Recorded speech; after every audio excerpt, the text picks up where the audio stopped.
बैतूल जिले का अमला और छतरपुर जिले का लवकुश नगर और भारतीय राजनीति, विशेष करके मध्य प्रदेश की राजनीति के संदर्भ में मैं आप लोगों से आज चर्चा करने के लिए आया हूं, क्योंकि जो दो स्थानों के नाम लिए हैं मैंने, वे राजनीतिक अखाड़े बन गए हैं और किसी के अधिकारों के संदर्भ में बात होगी और किसी के अधिकारों को पूरी तरह सरकार ने यदि उनका सम्मान नहीं किया तो वो सड़कों पर आ सकते हैं।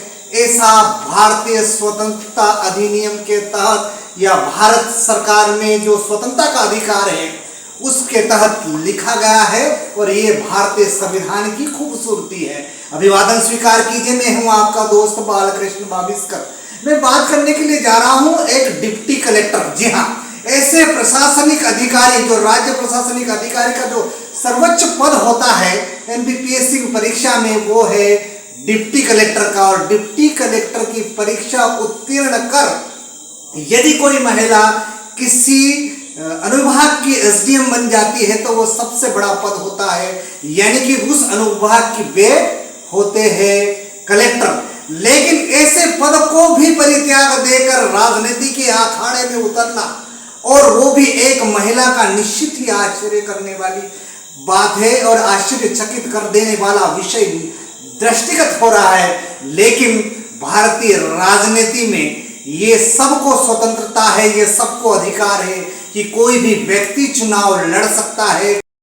और उस डिप्टी कलेक्टर को केवल इस आधार पर उसकी बात का सम्मान नहीं किया गया कि उसके घर पर एक धार्मिक कार्यक्रम था। जी हाँ, बैतूल जिले में अमला नाम का स्थान है जहां पर निशा बांगरे, जो डिप्टी कलेक्टर हुआ करती थी छतरपुर जिले के लवकुश नगर में, उनके मकान निर्माण के दौरान उन्होंने सर्वधर्म एक कार्यक्रम रखा और उसमें भगवान बुद्ध, जी हाँ, तथागत गौतम बुद्ध की अस्थियों को रखा और उन पर उस संदर्भ में उन्होंने सभी को आमंत्रित किया और इसके लिए उन्होंने सामान्य प्रशासन विभाग से अनुमति मांगी, किंतु सामान्य प्रशासन विभाग ने उसे धार्मिक कार्यक्रम मानकर राजनीति से प्रेरित समझकर उनको अनुमति नहीं दी, जिससे वे अत्यंत रुष्ट हो गई।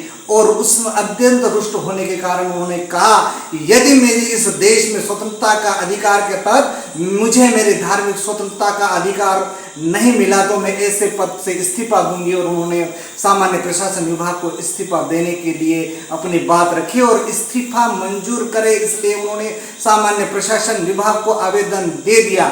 लेकिन वास्तविक बात क्या आती है, ये केवल अखबारों के माध्यम से हम आपको सूचित कर रहे हैं कि वास्तविकता यह है कि मलिक फाउंडेशन के द्वारा बैतूल के अमला में एक बौद्ध संगति का आयोजन किया गया था, जिसमें श्रीलंका और अन्य क्षेत्रों से वहां पर उपस्थित हुए थे। और उस कार्यक्रम की रूपरेखा या उस कार्यक्रम की मुखिया के रूप में निशा बांगरे का जो कार्यक्रम दिखाई दिया है, उनकी जो व्यवस्था वहां पर दिखाई गई, वो मुख्य चेहरा के रूप में जब सामने आए तो सामान्य प्रशासन विभाग जहाँ तक उन्होंने नोटिस प्राप्त हुई तब उन्होंने कहा कि मैं अपने पद से इस्तीफा दूंगी। लेकिन इस्तीफा उनका नामंजूर इसलिए कर दिया गया क्योंकि उनने ये मंशा जाहिर कर दी थी कि वे आगे जाकर चुनाव लड़ना चाहती है। और कोई भी व्यक्ति स्वतंत्रतापूर्वक किसी भी विधायक या राज्यसभा या लोकसभा के लिए चुनाव लड़ने के लिए तैयार होता है, यदि वो प्रशासनिक अधिकारी हो तो उसे उसके पद से इस्तीफा देना पड़ता है। इस्तीफा दिया किंतु उसको नामंजूर कर दिया गया और उसे